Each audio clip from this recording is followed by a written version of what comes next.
Olá, estamos aqui nos estúdios da RTV Filmes para mais um podcast Pode Falar Dori. Hoje é especial, hoje é muito especial, é um convidado que eu conheço há muitos e muitos anos, eu vou ler um pouco aqui do que eu consegui obter dessa pessoa e no transcorrer da nosso bate-papo, vocês vão ter uma noção pequena do tamanho dessa pessoa, capacidade, homem, pai de família, profissional. É um exemplo. Quem é? Ele é conhecido como Theo. Ele é empresário da área audiovisual em Mogi das Cruzes. Começou a sua carreira na extinta Rádio Diário de Mogi em 1990. 2 anos depois, foi trabalhar nos estúdios da rádio, televisão e fotografia de uma universidade, onde ficou por mais de 14 anos. Aliás, foi lá que eu conheci esse menino. Em 1998, trabalhou na Rede Globo, Vale do Paraíba, que hoje é a TV Vanguarda, afiliada da Rede Globo. Participou da implantação da TV Diário no final de 1999 e continuou na emissora por quase 4 anos.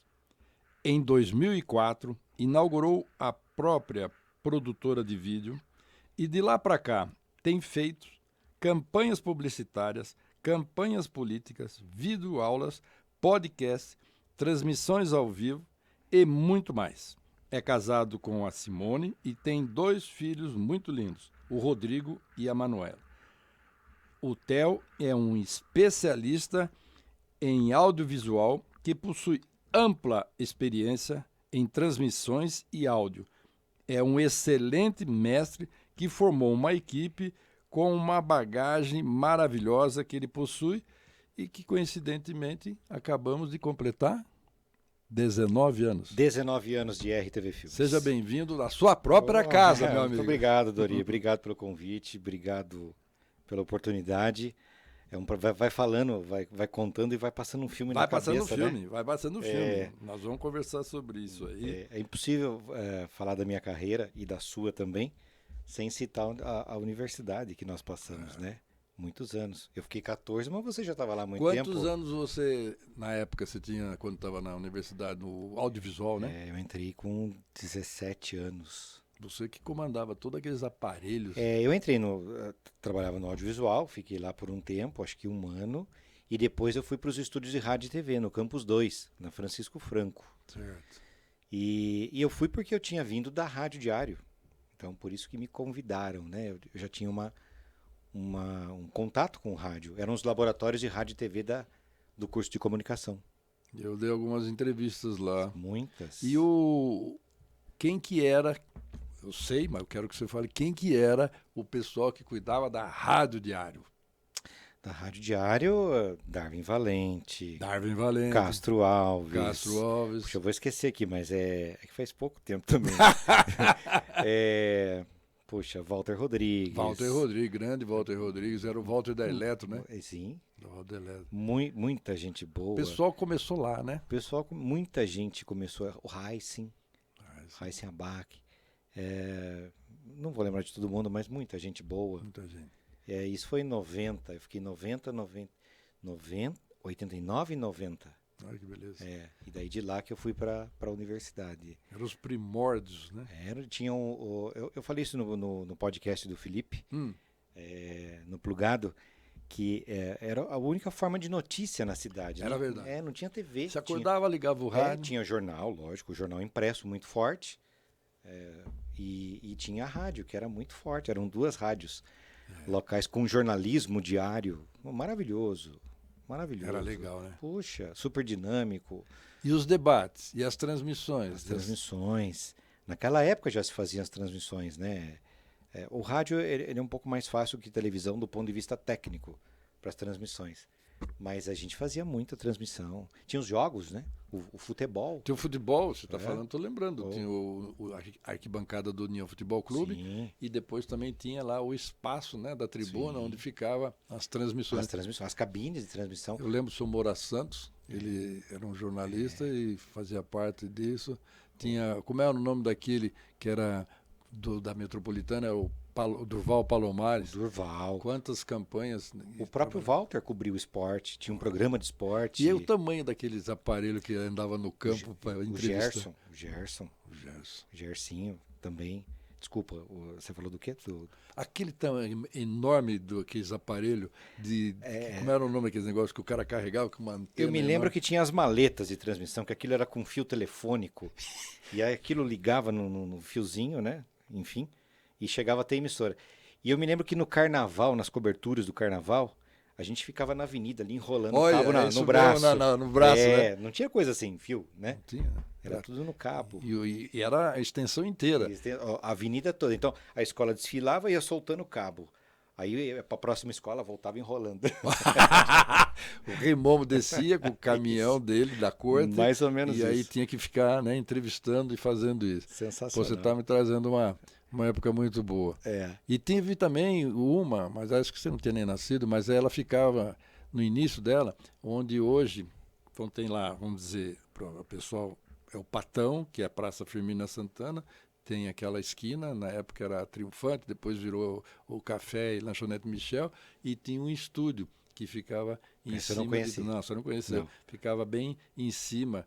O Julinho Cardoso, que hoje é um juiz de direito desembargador, colega nosso, goleiro do Brasinha na época, e aí a gente fazia as transmissões lá, tinha o programa Os Brotinhos da Tarde, um negócio assim, e aí como tinha a Jovem Guarda, era para o pessoal da juventude, era legal ir nesse programa de rádio, pedir música, e os caras dedicavam as músicas para as namoradas, para as meninas. Imagina, Ronivon veio em Mogi, Roberto Carlos. Olha. E a transmissão era tudo ali. Tudo ali. Imagina. Essa eu não conhecia. Você não pegou ele cantando em cima da Marquise da Livro Eton, que é a esquina da Rua José Bonifácio, com a Rua Doutor Deodato.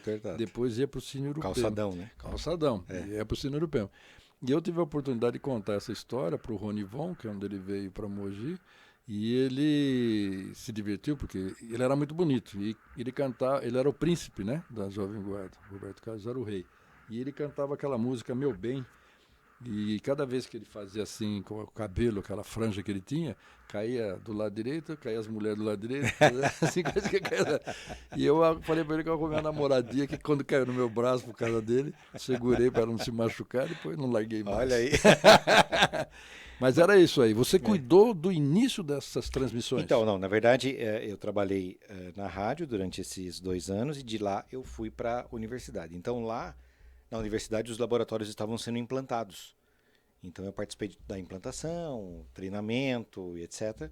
E por lá fiquei durante os 14 anos de Universidade de Brás Cubas. Mas nesse meio tempo, eu trabalhei na Vanguarda. Em 98. E em 99, final de 99, eu participei da implantação da TV Diário. Olha. Eu trabalhava nos dois, né? Na universidade e na TV também. A TV Diário começou na rua Navajas, numa casa. Na casa que era uma casa do seu Totti, ali foi o start da TV. Lembro que a gente dava entrevista, tinha uma piscina lá. Tinha uma piscina. Uma piscina era uma casa realmente, literalmente adaptada ali, foi um grande aprendizado. Ué. E ficamos ali por alguns meses, enquanto a sede da TV estava sendo construída. Porque estava sendo ali construída, instalada e tal. Aí ficamos ali por alguns meses e depois a operação toda veio aqui para César, que é muito perto daqui. E quando que você teve o start de agora eu vou cuidar? Na verdade foi em 2003, eu decidi montar a produtora, a RTV, mas era a visão que eu tinha que ia ser um estúdio para locação, algumas coisas nesse sentido. Eu não tinha uma intenção ainda como produção. Até porque o mercado de produção na cidade é pouquíssimo desenvolvido. A própria emissora, a TV Diário, era nova na cidade. Então não tinha ainda esse mercado que é hoje. Né? Hoje tem internet, é outra coisa. Então eu montei o espaço, fui montando aos poucos. Primeiro estúdio, né? Montei o estúdio, depois camarim e algumas instalações. E logo em seguida veio a primeira campanha política, que foi a reeleição do Junge, em 2004. Foi a sua primeira campanha? Foi a primeira campanha. Na verdade, eu nem fiz a campanha como um todo, mas eu aluguei as instalações para que a equipe fizesse a campanha. Então foram gravadas várias coisas do Junge, foi aí que eu acabei tendo um contato maior com ele. Então eu abri a RTV já produzindo, ou pelo menos participando da produção da reeleição do Junge. E aí logo em seguida, eu falo que a RTV ela teve fases, né? Ela teve alguns momentos diferentes na história. Em seguida, a universidade, naquela época não era como hoje, precisava de uma concessão para poder, eu não sei se é assim até hoje, mas para se fazer a operação do ensino à distância. O EAD, né? O EAD, que era tudo muito novo na época. A universidade foi muito pioneira nesse sentido. E acho que foi a primeira do Brasil, se eu não me engano. E aí eles tiveram que terceirizar a produção dessas teleaulas, porque os laboratórios da universidade eram usados para os alunos do curso de comunicação e publicidade na época. Então ia atrapalhar a operação. Então eles decidiram por terceirizar essa operação da produção das teleaulas. E assim foram muitos anos produzindo aulas. Eu vim aqui fazer Você várias... não gravou, né? Muitos professores maravilhosos. Muito bom. Era algo diferente também para os professores. Você falava com o Brasil inteiro numa sala e aparecia, aqui é de Santa Catarina, aqui é de Porto Alegre. E é uma coisa interessante, né? Você pegava professores assim muito experientes, a professora Rony, a professora Cândida, professores maravilhosos de sala de aula, né? Quantos anos você dá aula, Dori? Nossa, mais de 40. Né? E o professor sentia dificuldade do aluno. Aí você não vê da pessoa. Cadê o aluno, né? Tô falando para quem, né? Foi o primeiro baque, assim. Então, o professor manjava do conteúdo, sabia tudo que ele tinha que falar, dava uma aula maravilhosa. Mas cadê o cara levantando a mão? Né? Professora, não entendi o debate ali e tal. E aí, isso foi uma grande dificuldade para os professores. Eles tiveram que se adaptar. E outra coisa também que a gente notou na época, que era uma coisa que acho que ninguém sabia, é que o conteúdo ele passa mais rápido quando você só fala, né? Quando você você ministra a teleaula. Certo. Ele acontece muito rápido. Então, às vezes, acabava o conteúdo antes de acabar o tempo da aula. Né? Aí você rezava, né? rezava para o cara fazer pergunta. Então, eles tiveram que se adaptar e tal. Então, nós aprendemos tudo isso junto com os professores. Nós adaptamos e acertamos. Na ocasião, o professor Pércio era o diretor. Pércio Chamas. Né? E ele estava envolvido nisso. Gente muito boa. O Leandro Bassini. Professor Leandro Bassini. O professor Leandro Bassini, hoje está secretário de Educação em Suzano. O Marquinho. Enfim, muita gente boa ali, fazendo acontecer e todo mundo aprendendo com essa história. Na época, a internet não era como hoje. Então, hoje você assina 500 mega de internet na sua casa lá. Né? Então você tem lá uma fibrinha que, né? Na ocasião, acho que era 30 mega para a universidade toda. Imagina, né? Isso, a dificuldade. E o sinal, né? Como é que você lutava? Eu me lembro que a universidade fez uma coisa bem interessante. Ela fez uma parceria com uma empresa de satélite, que tinha um teleporto. E aí os polos de aprendizado, na época, recebiam esse sinal via satélite. Então nós aqui da RTV subíamos esse sinal para o teleporto, que era em 4 barras em Curitiba.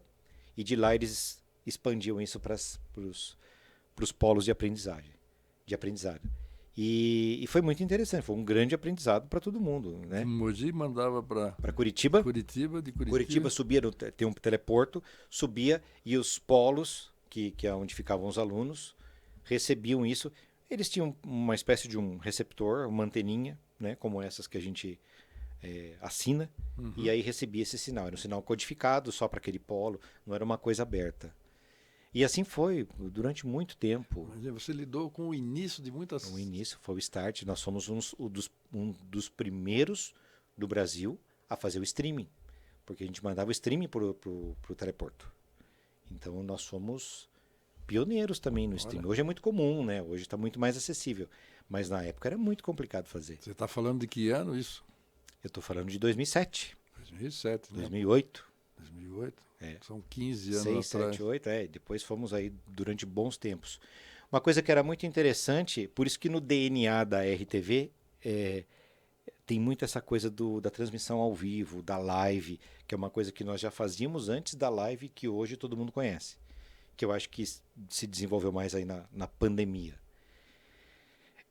O professor dava 4 aulas, eu me lembro muito bem disso. 4 aulas gravadas, gravávamos, exibíamos as aulas, e a última aula era ao vivo. Fazia-se um tira-dúvidas ao vivo com os alunos. Ah, é? Com interação. Em 2007. Ele ficava Lá no polo, ele mandava perguntinha no chat e nós repassávamos para o professor. Então o professor falava assim, bom, o aluno Doribucô, da cidade tal, da Bahia, está fazendo a seguinte pergunta. Ele lia a pergunta e fazia a resposta para o cara. Mano. Em 2007. Nós já fazíamos isso. Chamava-se Tira Dúvidas ao Vivo. E com isso nós aprendemos muito essa questão do ao vivo, da transmissão, da live, que antes não chamava live. Quer dizer, você... É muito bacana. Você está falando, eu estou imaginando, que você não tinha uma escola só disso. Você pegou a sua experiência de muita coisa para fazer acontecer isso. Sim. E tinha que ser na raça. Na raça. Como a RTV ela tem uma estrutura muito interessante do ponto de vista técnico, então a gente conseguia administrar isso muito bem. Hoje você, para quem não conhece a RTV, nós temos estúdios de TV, estúdio de áudio, estúdio de podcast, esse aqui, né? Então a gente tem uma flexibilidade boa para poder trabalhar dentro desses espaços. Então a gente conseguiu aproveitar muito bem isso na ocasião. Mas foi um grande aprendizado. Eu imagino a dificuldade. Você não tinha Google, você não tinha nada para perguntar, nada. Inteligência artificial, né? Nada. Quem que resolvia as dúvidas na hora? Eu acho que o que ajudou muito nessa questão foram os professores excelentes, né, que nós tínhamos e a dedicação de todos que ali estavam nesse projeto. Né? Foi muito bom. Foi muito interessante. Você está falando e tá na minha cabeça está passando. Você deu aula também, né? Deu aula, estou vendo os diretores, estou vendo o Sr. Maurício Sherman, que era um precursor, Sim. sempre foi ele tinha uma visão futurística. Sim. Dr. Mota, Dr. Plínio, Dr. Bora, aquela turma toda lá, Sim. mas o homem que fazia acontecer do futuro, que trazia as ideias, era o professor Maurício Sherman. Professor Maurício Sherman, sempre enxergando muito além, né? De todos. Ele foi meu padrinho, muitos anos, muito padrinho. E você ficou também na nascedouro da TV Diário. Na verdade, eu participei da equipe que deu start na TV Diário. Então, muita gente boa também. Vieram muitos técnicos de fora. Eu dei a sorte de morar em Mogi, mas veio muita gente de fora. Foi também uma grande mudança no mercado audiovisual local. Né? Nós não tínhamos televisão. E é a única televisão até hoje. Tem a TV Câmara, mas eu acho que TV comercial, só a TV Diário. E o que eu quero dizer é o seguinte, nós na ocasião nos juntamos, né? Nos conhecemos. Léo, o que você quer, Dori? Tá quente. Pode deixar assim, ó, só. E essa equipe foi a responsável em colocar a TV Diário no ar. Isso dentro do padrão Globo, porque é uma afiliada Globo. Então, existe muita exigência da Globo para o padrão de qualidade. Padrão de qualidade. E assim foi. E foi uma experiência maravilhosa também. Né? A TV Diário, na ocasião, era a primeira afiliada do Brasil com edição não linear, que é no computador. Como é que é o negócio? Porque antigamente nós editávamos com VTs, né? com videotapes. Certo. E a TV Diário já foi para o não linear, que é dentro do computador, como é hoje, como é normal hoje. Naquela época já começou. Naquela época foi assim uma quebra muito grande de conceito, de operação. A operação mudou completamente. E nós aprendemos muito com isso. Por isso que eu digo que veio muita gente boa para fazer esse trabalho de implantar a TV. Então, ali fiquei 2000 a 2003. E em 2003 eu saí para montar a RTV.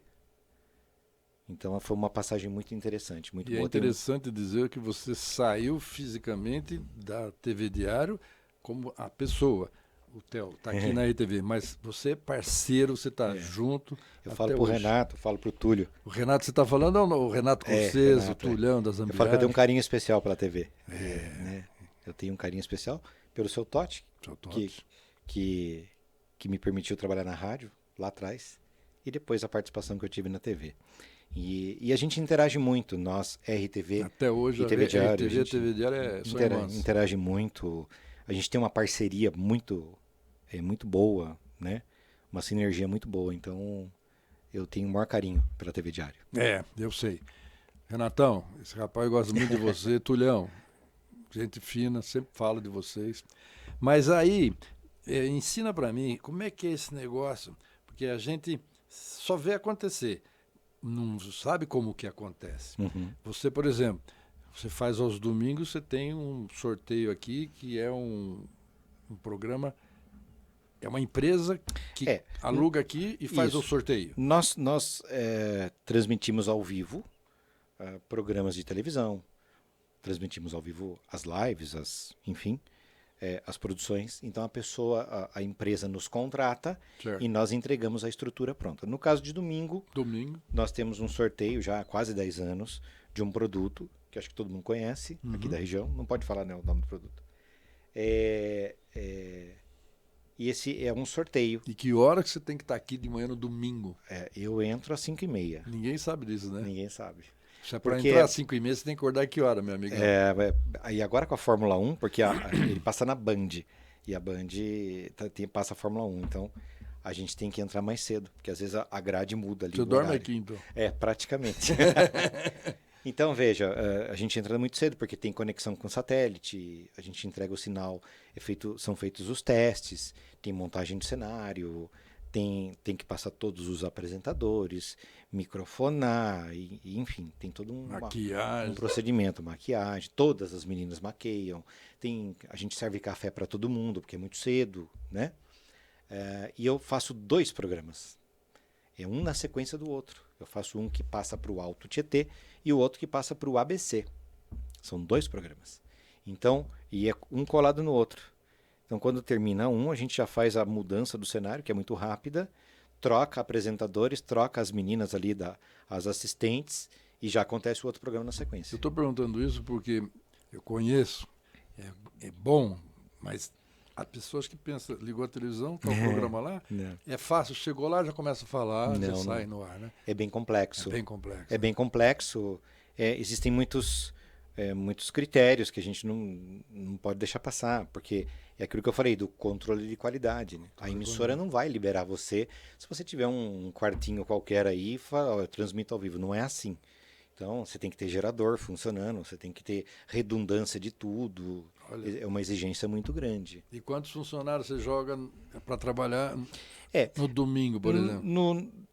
Nesse ramo audiovisual existem muito os freelas que a gente fala, né? Então, tem uma equipe que trabalha só de domingo, ele vem no domingo, presta serviço para esse programa específico, e tem já os da casa que acabam participando no domingo também. Então, nós estamos falando aí só de equipe técnica umas 20 pessoas, né? Aí mais os apresentadores e etc. Imagine, é muita tudo gente. Isso na madrugada de domingo para poder ir ao ar. Vantagem, 10 horas da manhã, 10h15 está todo mundo já indo para a feira comer um pastel, né?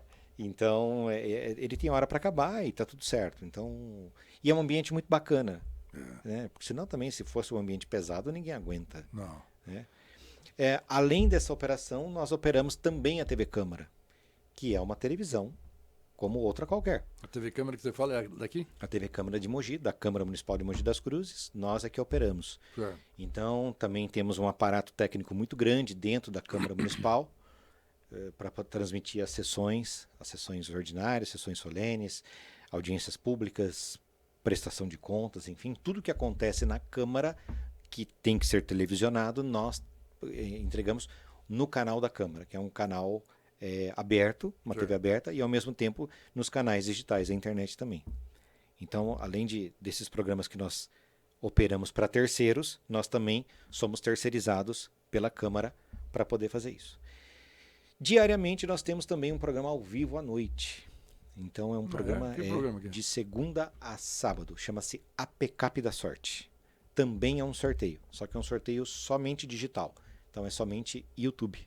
Programa muito bonito, muito legal de fazer, muito, muito diferente. Ele tem muitas coisas cenográficas, enfim. Tem uma dinâmica bacana, ele é Brasil inteiro.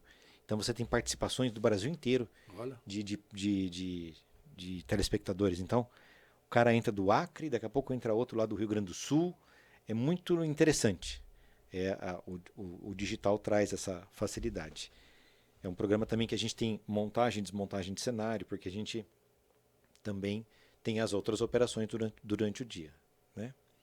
O que mais? Fora isso, tem o estúdio de podcast, esse aqui, que muita gente aluga. Ele é usado por hora. Né? O próprio Felipe faz aqui, né? Você também, do Grupo Diário. O que mais? É isso. Isso? Tem os... Porra!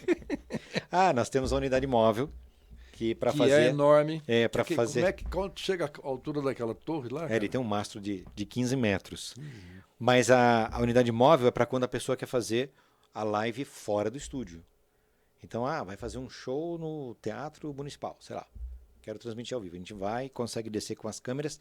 A gente tem o mesmo aparato técnico que tem aqui na nossa switcher, que é uma sala de controle. Nós temos na unidade móvel.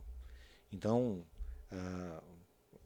por exemplo, o prefeito quer fazer uma live falando sobre alguma coisa para a população. A gente consegue... o asfalto que está sendo colocado. Você vai no local. Vai lá e consegue transmitir de lá o que ele quiser.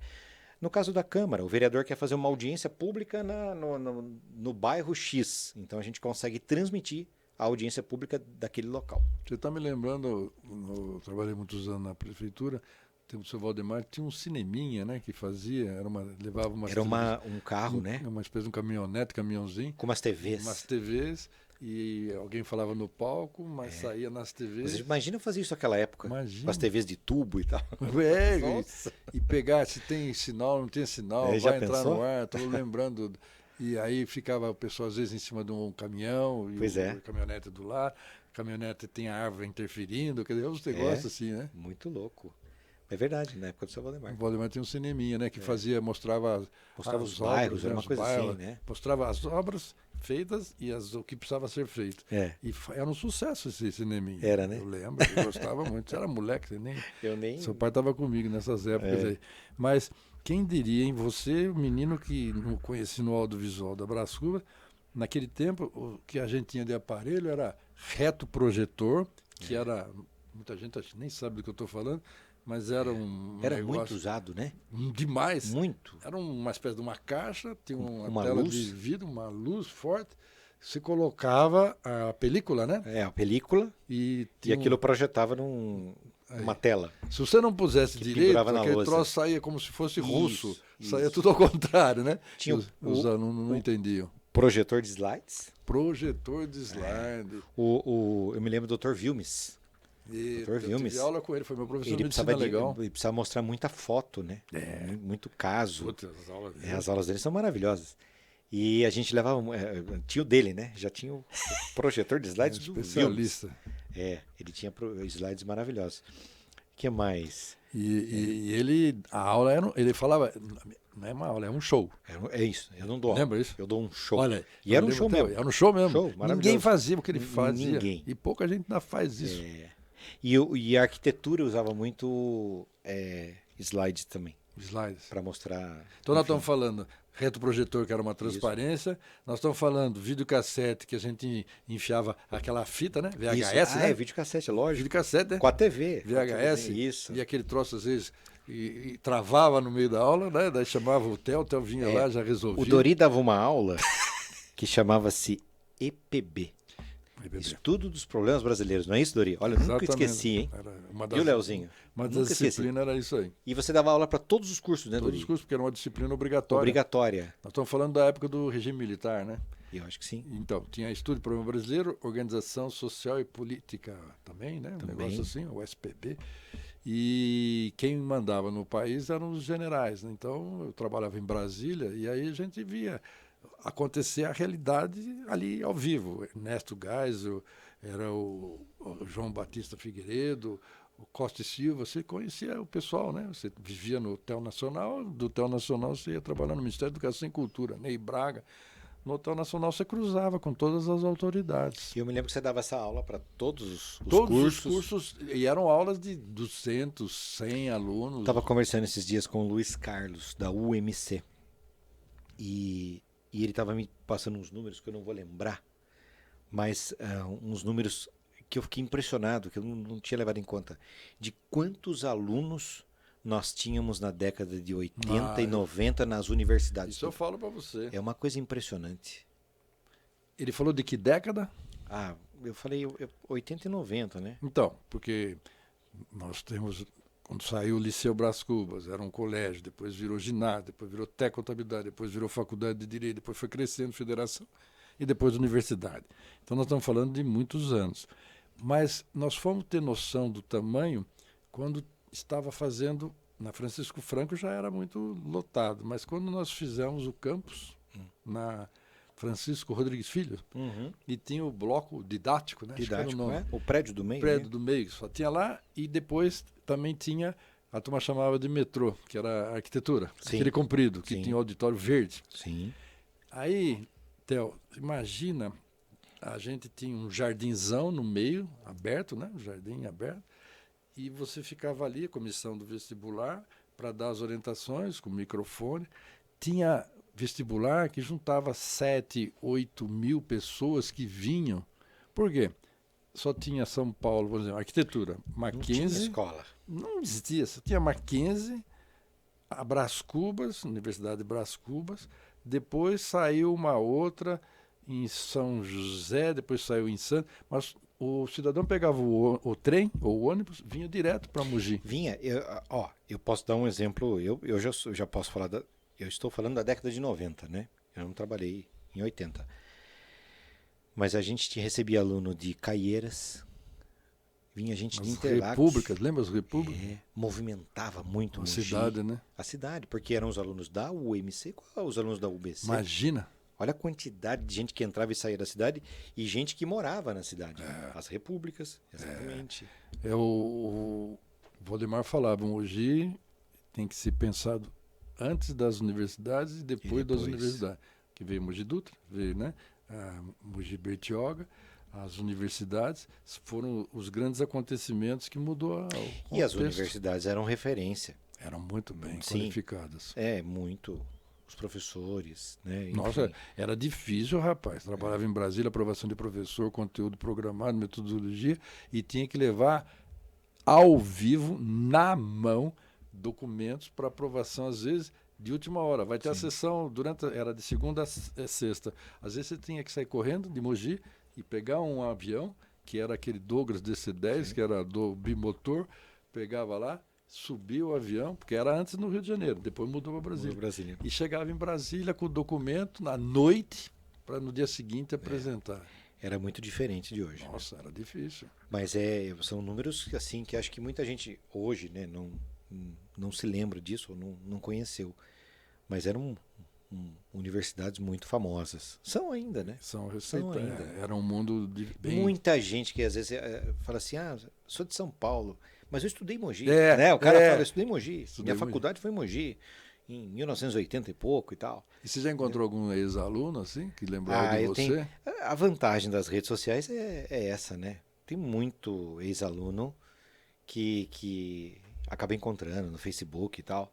E a gente se conversa, muito legal. E você tem uma parte interessante na vida acadêmica, porque você era a distração do professor a didática. De vez ser aquele quadro né, negro, que era verde, você levava uns instrumentos que eram novidade. Os laboratórios são importantes realmente na formação, né? Embora hoje, Dori, eu acho que mudou bastante, porque num celular hoje o cara consegue fazer um vídeo, editar. Meu filho faz isso, né? Aliás, deixa eu fazer uma correção. Eu tenho 3 filhos. O Rodrigo, a Manu e o Guilherme, que está nos Estados Unidos. Isso eu não conheço. 27 anos, o Guilherme. Um menino maravilhoso também. Deixa eu conhecer. Guilherme, um abraço, hein? O que acontece? Hoje o cara consegue resolver num celular. Então naquela época não. Você precisava de um cinegrafista, de uma câmera, de um cara para editar e tal. Você não tinha. O próprio jornalismo hoje mudou bastante. Então o repórter está lá no meio da confusão, gravando se gravando e tal, isso pode ser mandado. Os Mochilinks da vida, hoje o repórter não precisa mais daquele carro, a unidade móvel que nós temos aqui na RTV, é para ocasião de eventos, onde a gente precisa de 4, 5 câmeras e tal, para fazer aquela gravação maior. Hoje o jornalismo, ele só precisa do cinegrafista com o Mochilink. Ele vai ali, ele entra ao vivo e acabou. Uma coisa que Ele eu tem sempre, agilidade. eu sempre quis saber, quando ele entra ao vivo e ele vai falando, está escrito em algum lugar o texto, às vezes? Que ele Depende, no estúdio ou na Não, externa? na rua, na externa. Ah, não, tá tudo aqui. Ah, Ele estuda ali e vambora. tem um cara filmando ele. Não tem o tal do Não, teleprompter não. Não tem pro Não. cara? O cara é bom Impressionante, mesmo. hein? O cara é bom O cara é mesmo. bom mesmo. O cara Bom. vai ali, ele já chegou bem antes, ele já estudou tudo o que está acontecendo. O cara tem que ser bom. Tem que ser bom, Ô, porque imagina, eu sempre O cara do pensei que estúdio era também assim. tem que ser bom para ler o TP, porque também não é uma coisa muito fácil. Ler teleprompter é difícil. É, porque você tem que dar a entonação, Você pontuação. tem que ler de uma forma que parece que você não está lendo, né? Eu acho complicado. Agora, imagina ler da sua cabeça. Até porque teleprompter pode travar, ele cai também. A gente fala, né? Caiu o teleprompter. O cara tem que pegar a lauda ali e ler, pô. Então o cara é bom, ele sabe o que tá falando. Mas o repórter na rua, não. E quando o cara tá na rua ao vivo ali, tem cara gritando atrás. Várias vezes aquela aconteceu comigo confusão. isso aí. Então, é complicado. Eu não consigo. Você se distrai, né? De jeito. Eu vou olhar pro cara, lógico. E o repórter tá ali. Tá ali, firme. Uma vez eu estava, acho que na Cê é subida louco. da Mogi Dutra, numa externa, e passaram uns carros, não sei como. Buzina. Putz. Ó, Dani! Já tá ao ar. Pouco conhecido. Já estava ao ar. E uma vez eu também me vi numa situação, foi engraçado, eu estava lá em cima, perto da mesquita dos árabes, mas era a praça. Uhum. Não tinha nem a mesquita, só para o pessoal ter noção.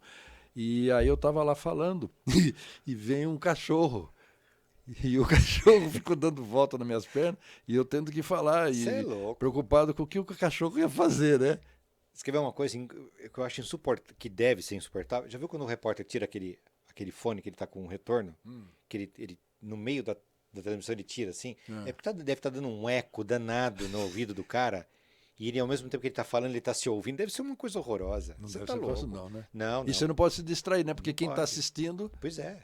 Quem tá assistindo não sabe o que tá acontecendo. Então, e também eles têm outro agravante, né? O repórter na rua, ele ainda tá recebendo informação da switcher. Aí os caras falam, 30 segundos. Quer dizer, você tem que estar concentrado no texto, concentrado no cachorro, na buzina, no cara. Você tá louco. Não, Eu não consigo. E uma outra vez eu estava... Admiro os repórteres, parabéns para vocês. Eu estava até com o Dr. Jefferson, que é veterinário. Ele estava falando e também eu ia falar junto e começou a pingar uns pingos, daqueles pingão, sai, pum, Chuva. na gente.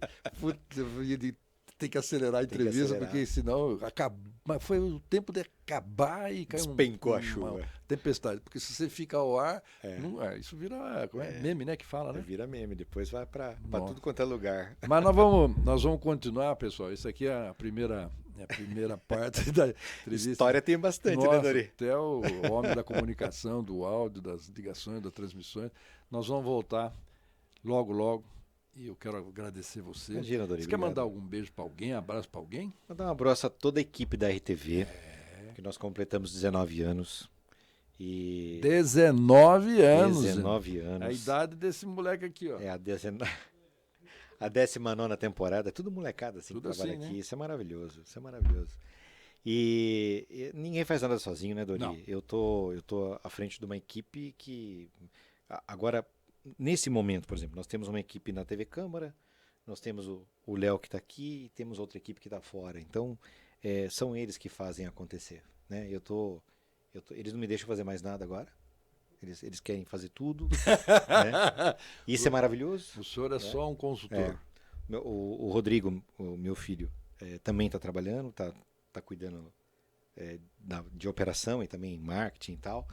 Então, assim, eu quero mandar um abraço a todos vocês, agradecer por tudo isso. A RTV não seria o que é se não fosse pela equipe. Só equipamento, olha lá, ele fez até um coração. Só equipamentos e instalações não adianta. Tem que ter a galera, então eles realmente merecem, são muito dedicados. Você não é chefe, você é um líder. Eu tento agir dessa forma. Pessoal, a gente está emocionado aqui. Até o próximo podcast, se Deus quiser, o Theo voltará. Obrigado, Dori. Valeu, gente.